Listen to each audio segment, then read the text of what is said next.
Bismillahirrahmanirrahim. Assalamualaikum warahmatullahi wabarakatuh.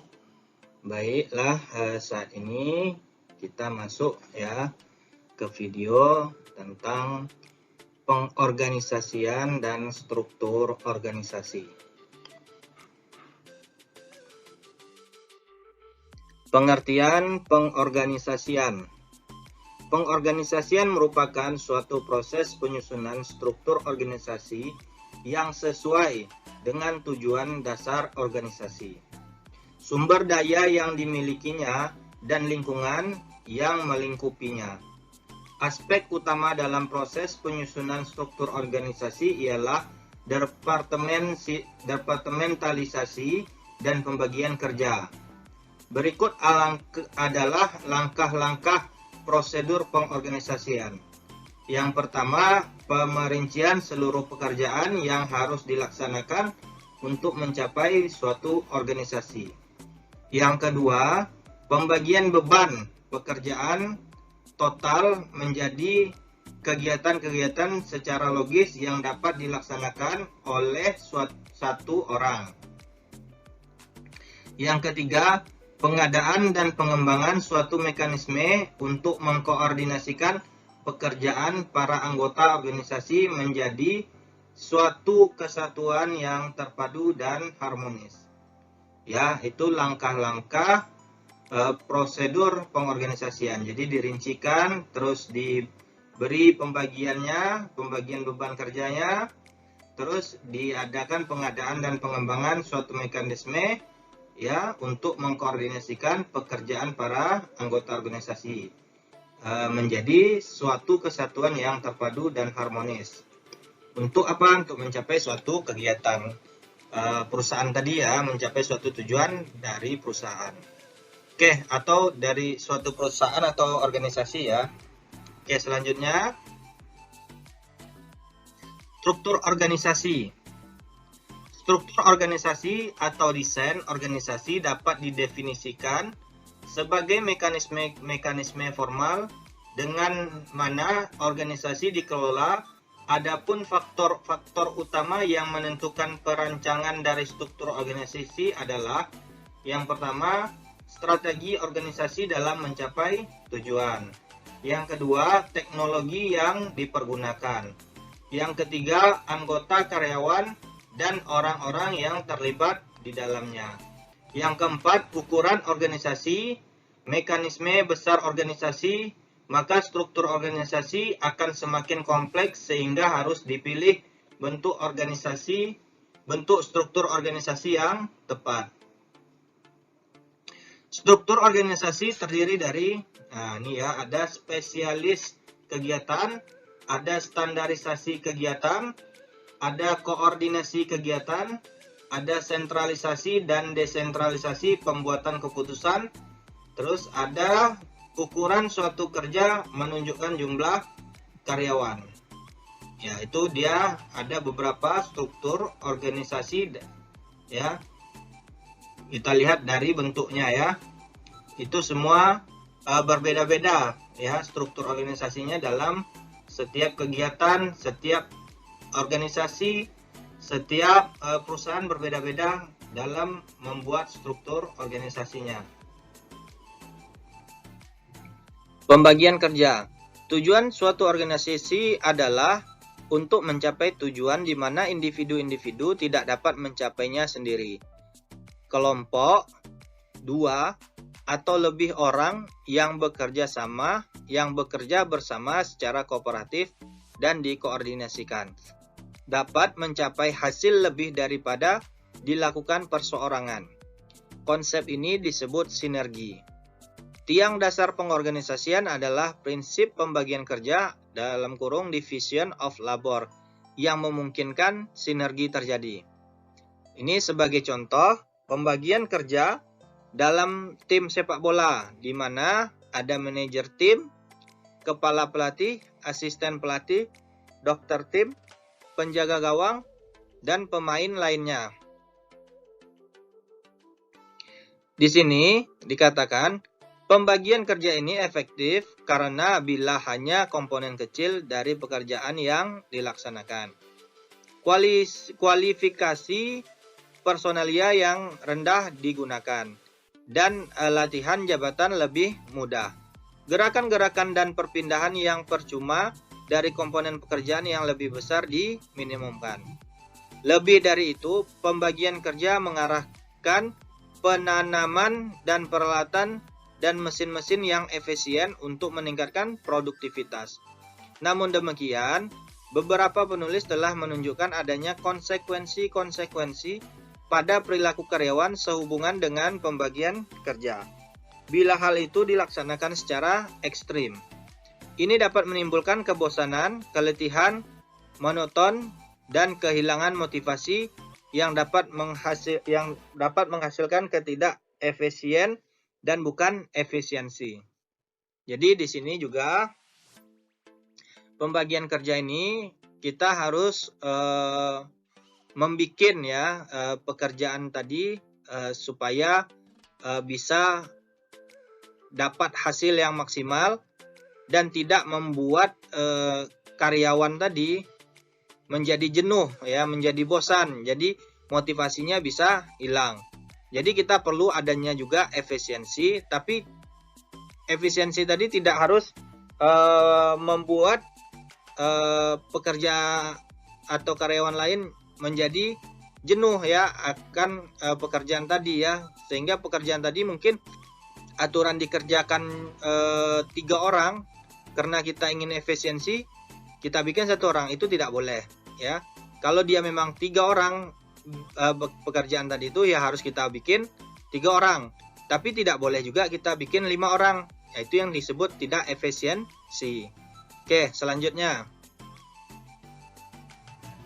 bagan organisasi formal.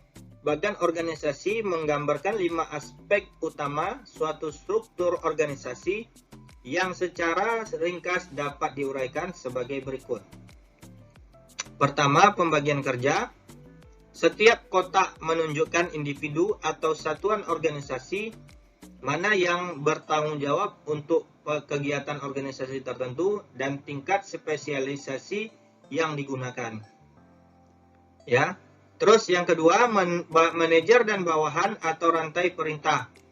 Rantai perintah menunjukkan hubungan wewenang tanggung jawab yang menghubungkan atasan atau bawahan dalam keseluruhan organisasi.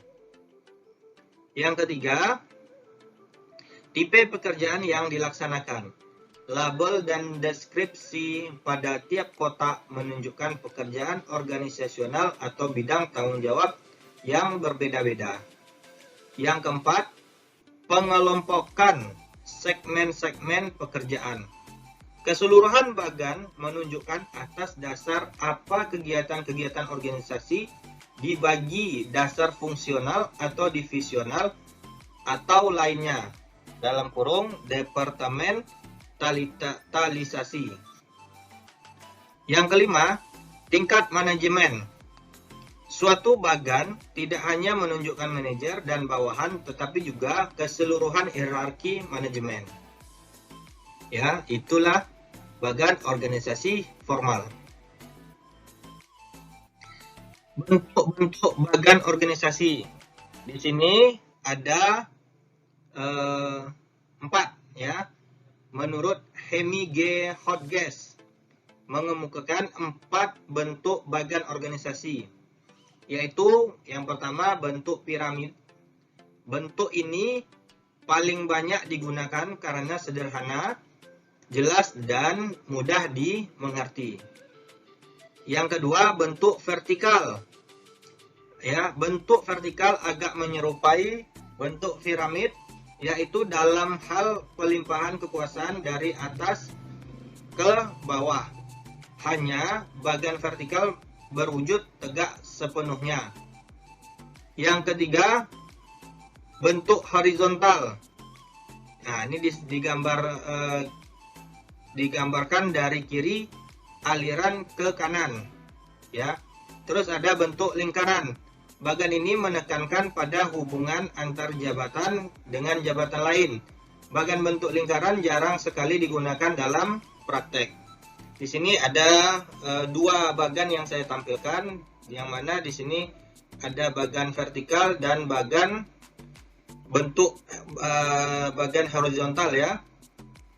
Nah, yang piramid dan lingkaran silahkan itu menjadi PR Anda masing-masing ya untuk mencarinya. Oke, selanjutnya departementalisasi.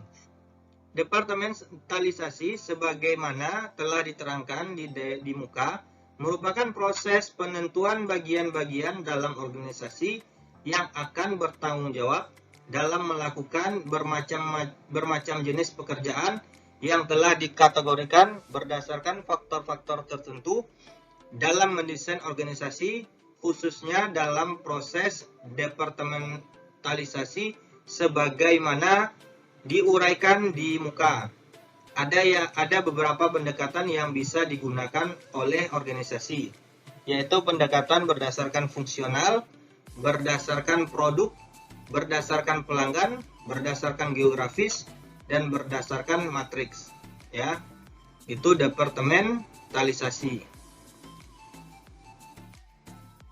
Pendekatan fungsional. Nah, ini dapat kita lihat pendekatan fungsional. Di sini juga ada gambarnya, ya. Penentuan sub-sub bagian dari organisasi atau proses departementalisasi. Yang pertama adalah berdasarkan fungsi atau functional departementational.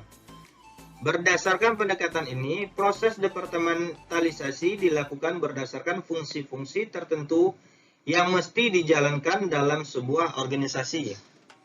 Dalam sebuah organisasi bisnis misalnya, ada pekerjaan-pekerjaan yang terkait dengan fungsi produksi, ada pekerjaan-pekerjaan yang terkait dengan pelanggan atau pasar, sehingga dinamakan dengan fungsi pemasaran, dan lain sebagainya. Pada gambar 86 ditunjukkan contoh sebagai desain organisasi melalui departementalisasi yang dibentuk berdasarkan pendekatan fungsional. Di sini dapat kita lihat ya, direktur utama yang membawahi di sini ada manajer keuangan, manajer produksi, manajer pemasaran, manajer SDM, ya. Di sini juga kita lihat manajer produksi ini membawahi dua bagian, ya, bagian produksi dan bagian pergudangan. Di bagian manajer pemasaran di sini ada dua juga, ada bagian penjualan dan ada bagian promosi. Sedangkan di manajer SDM membawahi dua juga. Di sini disebut ada dua, rekrutmen dan seleksi, terus pelatihan dan pengembangan. Ya, ini bentuk pendekatan fungsional. Terus pendekatan fungsional. Nah, ini ada kebaikannya ya. Kebaikan. Satu, menjaga kekuasaan dan kedudukan fungsi manajemen. Yang kedua, menciptakan efisiensi melalui spesialisasi. Yang ketiga, memusatkan keahlian organisasi. Yang keempat, memungkinkan pengawasan manajemen puncak lebih ketat terhadap fungsi-fungsi. Ini kebaikan dari pendekatan fungsional. Dan juga ada kelemahannya dari pendekatan fungsional. Pertama, struktur fungsional dapat menimbulkan berbagai konflik antar fungsi. Yang kedua, kemacetan pelaksanaan tugas yang berurutan. Yang ketiga, memberikan tanggapan lebih lambat terhadap perubahan. Yang keempat, hanya mementingkan pada tugasnya sendiri. Yang kelima, menyebabkan anggota berpandangan sempit dan kurang inovatif. Ya, ini ada 5 kelemahan dari pendekatan fungsional. Terus di sini ada juga pendekatan produk. Pendekatan kedua dalam departementalisasi adalah berdasarkan produk atau produk departmentalization. Berdasarkan pendekatan ini, Penentuan bagian-bagian dalam organisasi ditentukan berdasarkan jenis produk yang dibuat oleh organisasi.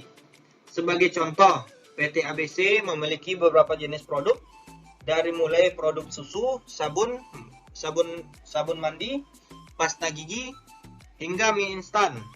Maka di bawah bagian produksi dapat juga dibuat sub bagiannya, ya. Di sini ada direktur PT CDE, ya, atau ABC bisa juga, ya. Dia membuat produk, ya, produknya susu, sabun mandi, pasta gigi, mie instan. Kita bisa lihat di diagramnya nih, ya. Terus di bawahnya semuanya meliputi produksi, ya. Departemen produksi susu, produksi sabun, ya, pasta gigi, mie instan. Di bawah produksi ada juga departemen pemasarannya, ya. Jadi setiap produk tadi mempunyai departemen pemasarannya, ya. Terus di bawahnya lagi setiap produk juga mempunyai departemen keuangannya. Di bawahnya lagi setiap produk juga mempunyai departemen SDM-nya. Nah, jadi semua memiliki departemen produksi, pemasaran, keuangan, dan SDM setiap produknya. Nah, ini yang disebut pendekatan produk, ya, atau departemen produk, ya. Terus selanjutnya pendekatan pelanggan.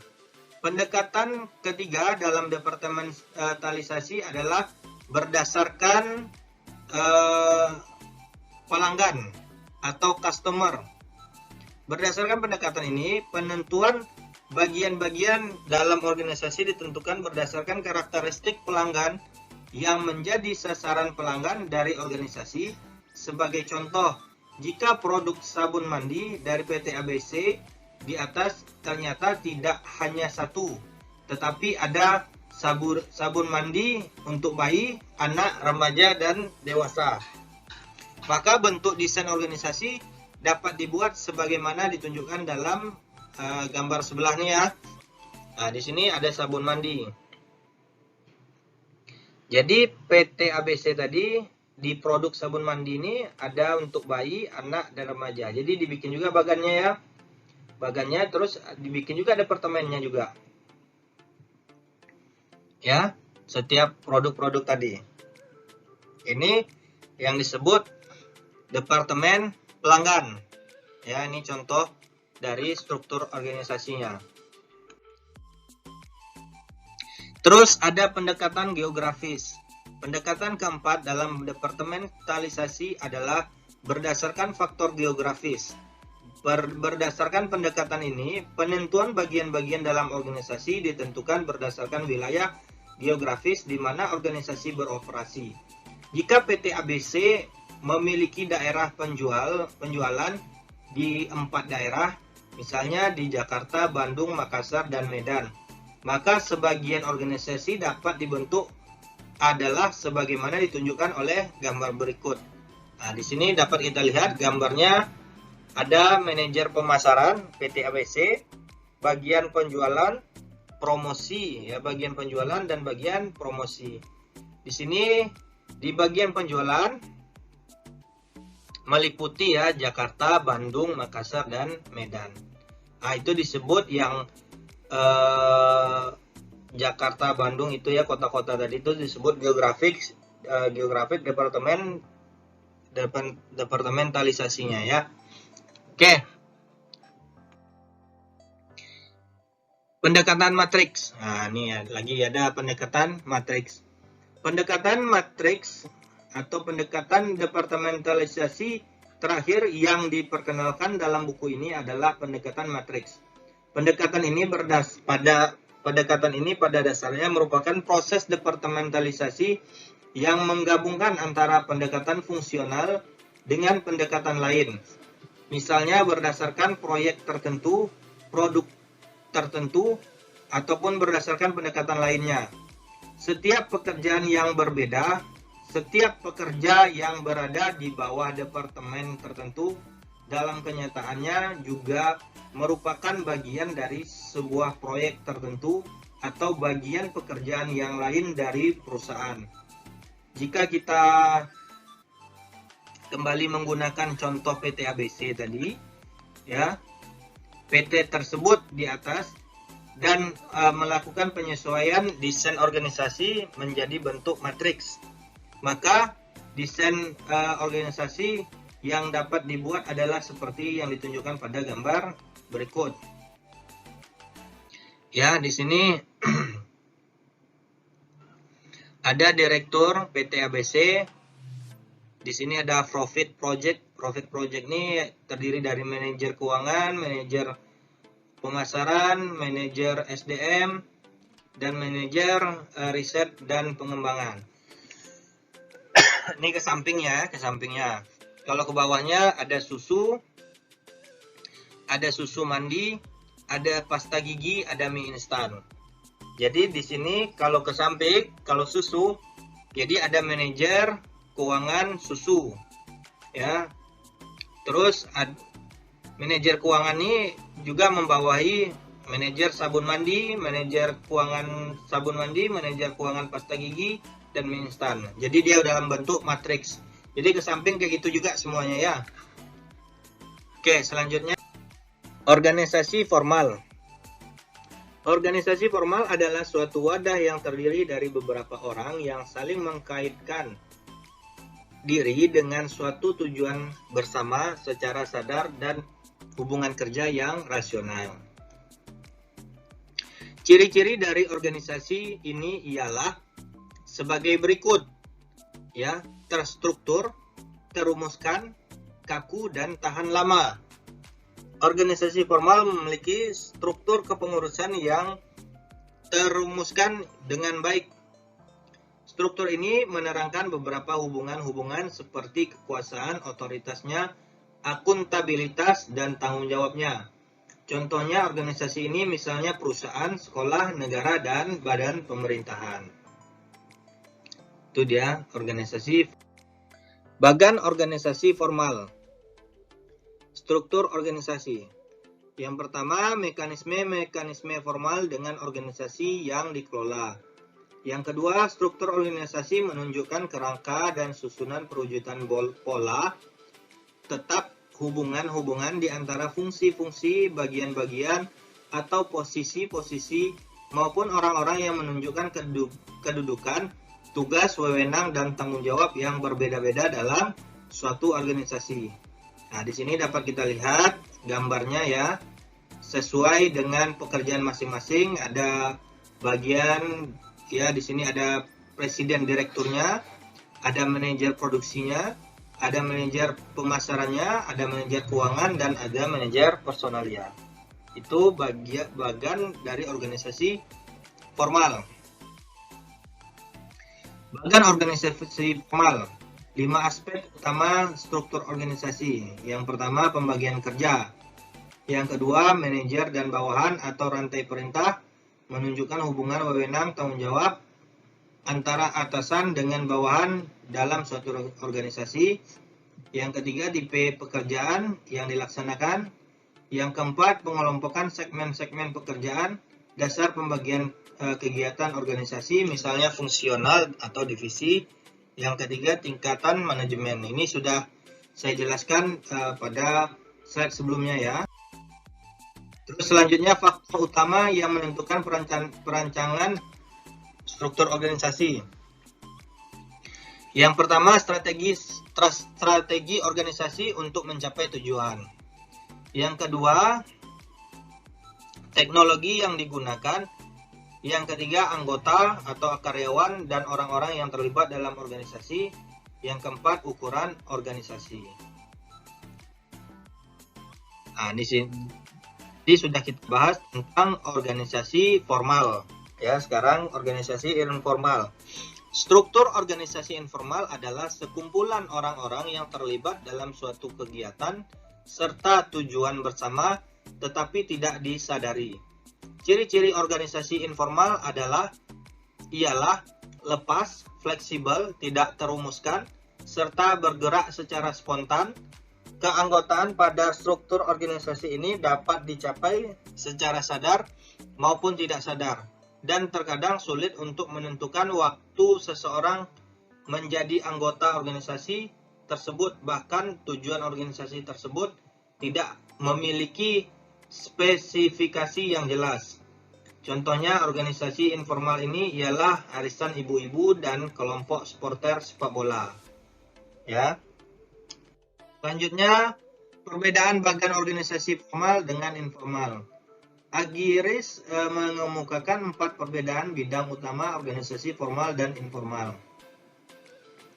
Yang pertama, hubungan-hubungan antar pribadi. Dalam organisasi formal, hubungan antar orang-orang yang sangat tergambar jelas. Sedangkan dalam hubungan organisasi informal, sangat bergantung pada kebutuhan-kebutuhan mereka. Yang kedua, kepemimpinan. Para pemimpin dirancang serta ditentukan dalam bagian formal dan kemudian dipilih pada bagian informal. Yang ketiga, pengendalian perilaku. Organisasi formal mengendalikan perilaku karyawan melalui penghargaan dan hukuman. Sedangkan pada organisasi informal mengendalikan anggota dengan cara pemenuhan kebutuhan. Yang keempat, ketergantungan.